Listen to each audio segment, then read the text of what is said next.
Trump, Netanyahu, পুতিনের মতো তার বন্ধুরাও এই বিশ্বকে সমর্থন করে। ইরানের গণতান্ত্রিক ভবিষ্যৎ ইরানি জনগণই নির্ধারণ করবে, ইসরায়েলের গণহত্যাবাদী রাষ্ট্র বা ট্রাম্পবাদও নয়। মহোদয়গণ, যতদিন আমরা ন্যাটোতে আছি, আমরা চাই বা না চাই, আমরা এই অবৈধ যুদ্ধগুলির সহযোগী। যে আমেরিকা ও ইসরায়েল আমাদেরকে একটি অবৈধ যুদ্ধে টেনে নিয়ে যেতে চায় তার নিন্দনীয়। হ্যাঁ, দুঃখজনকভাবে মিসেস ভন ডের লেন ইউরোপকে ঠেলে দিচ্ছে সেই নিয়মবিহীন বিশ্বে যেখানে আন্তর্জাতিক আইন উপেক্ষিত। আর দেখুন, বোমা দিয়ে কাউকে মুক্ত করা যায় না। ইরাক, আফগানিস্তান, সিরিয়া, এগুলো তেলের জন্য যুদ্ধ, টাকার জন্য যুদ্ধ। তারা আমাদের বিপদে ফেলছে যাতে ট্রাম্প গাজায় গণহত্যার ধ্বংসাবশেষের উপর একটি বিলাসবহুল রিসর্ট তৈরি করতে পারেন। ইসরায়েলের দায়মুক্তির লাগাম টানা না হলে লেবাননে বিদ্যমান মানবিক সংকট মোকাবিলা করা যাবে না। গত কয়েক মাসে লেবাননে 2200 জন মানুষ নিহত হয়েছে, 6400 জন আহত হয়েছে। এপ্রিলের 8 তারিখে, যেমনটা আগেই বলা হয়েছে, 10 মিনিটেরও কম সময়ে 100টি হামলা, যার ফলে 300 মানুষের হত্যা, 10 লক্ষ মানুষের বাস্তুচ্যুতি এবং মানবিক সহায়তার পদ্ধতিগত অবরোধ, যেমনটা আমরা এখানে দেখছি। কেন মানবিক আইনের এই পদ্ধতিগত লঙ্ঘন করা হচ্ছে? কেন এই গাজা মতবাদটি চালানো হচ্ছে, যা আসলে গাজায় ফিলিস্তিনি জনগণের বিরুদ্ধে ইসরায়েল যা করেছে তারই অনুরূপ, যা শুধুমাত্র অসংখ্য মানুষের ব্যাপক হত্যাকাণ্ডের সাথে জড়িত নয়, বরং এর লক্ষ্য হল লেবাননের জনগণের জীবন ধারণের জন্য প্রয়োজনীয় অবকাঠামোগুলো ধ্বংস করা। এটাই উদ্দেশ্য এবং একেই গাজা মতবাদ বলা হয়।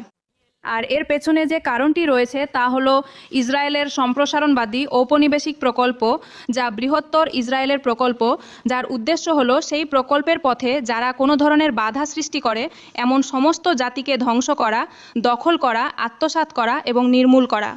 সুতরাং আমি মনে করি এটা স্বীকার করা গুরুত্বপূর্ণ যে এই বিদ্যমান মানবিক সংকট মোকাবিলা করার জন্য, যা অবশ্যই আছে এবং যার জন্য ইউরোপীয় ইউনিয়ন ও সমস্ত দেশের পক্ষ থেকে আরও তহবিল প্রয়োজন, যা আরও প্রয়োজন তা হলো সেই আখ্যানের মোকাবিলা করা যা গাজা মতবাদকে সমর্থন করে, যা বর্তমানে লেবাননে প্রয়োগ করা হচ্ছে।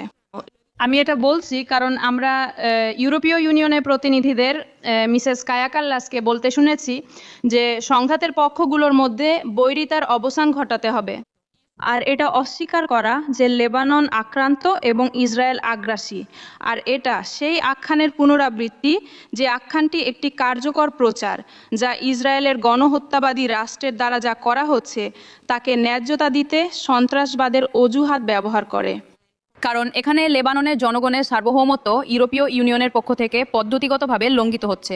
অতএব আমি জোর দিয়ে বলছি, বিদ্যমান মানবিক সংকট মোকাবিলা করতে হবে, কিন্তু ইউরোপীয় ইউনিয়ন ও ইসরায়েলের মধ্যে অংশীদারিত্ব চুক্তি স্থগিত করার মতো রাজনৈতিক পদক্ষেপও যতক্ষণ না নেওয়া হয়, যতক্ষণ না ইসরায়েলে দায়মুক্তির লাগাম টানা হয়, ততক্ষণ লেবাননে বিদ্যমান মানবিক সংকট মোকাবিলা করা যাবে না। লেবাননে আরেকটি গাজা হতে দেব না, কারণ আন্তর্জাতিক মানবিক আইনের চরম লঙ্ঘনের মুখে ইউরোপকে অবশ্যই সঙ্গতিপূর্ণভাবে কাজ করতে হবে যদি আমরা চাই যে বাকি বিশ্ব আমাদের দেখুক এবং ইউক্রেনকে তার স্বাধীনতার জন্য আক্রমণকারীর বিরুদ্ধে, এই ক্ষেত্রে পুতিনের রাশিয়ার বিরুদ্ধে আমরা যে সমর্থন দিচ্ছি সেই সমর্থনে আমাদের পাশে থাকুক।